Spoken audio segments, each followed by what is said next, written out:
અમદાવાદની civil hospital.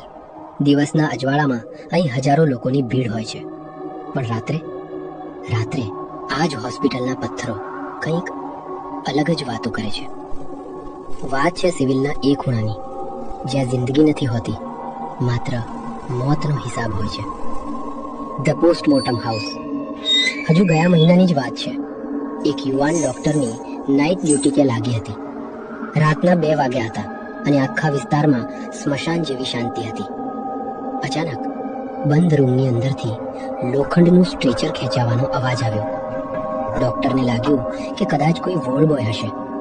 તેણે હિંમત કરી અંદર નજર કરી તો ટેબલ પર એક લાશ પડી હતી, જેના પર સફેદ કપડું ઢાંકેલું હતું.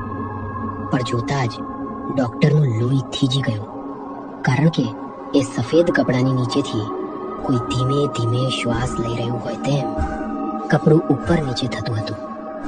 ડોક્ટર ડરતા ડરતા નજીક ગયા અને ધ્રુજતા હાથે જેવું કપડું હટાવ્યું, નીચે કોઈ નહોતું. એ સ્ટ્રેચર સાવ ખાલી હતું.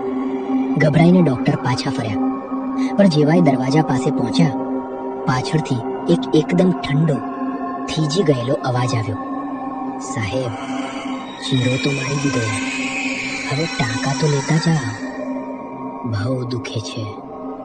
ડોક્ટરે પાછળ વળીને જોયું તો ખૂણામાં એક પડછાયો ઊભો હતો, જેના આખા શરીર પર ટાંકા હતા અને તેની આંખોમાંથી કાળું પાણી વહી રહ્યું હતું. આજે પણ સિવિલના એ જૂના પીએમ રૂમ પાસે રાત્રે કોઈ નથી રોકાતું. કહેવાય છે કે જેમના પોસ્ટમોર્ટમ અધૂરા રહી જાય છે, એ આત્માઓ આજે પણ ત્યાં કોઈની રાહ જોવે છે. યાદ રાખજો, હોસ્પિટલમાં દરેક વખતે દર્દી જ નથી મરતો, ક્યારેક ડોક્ટરની હિંમત પણ મરી જાય છે.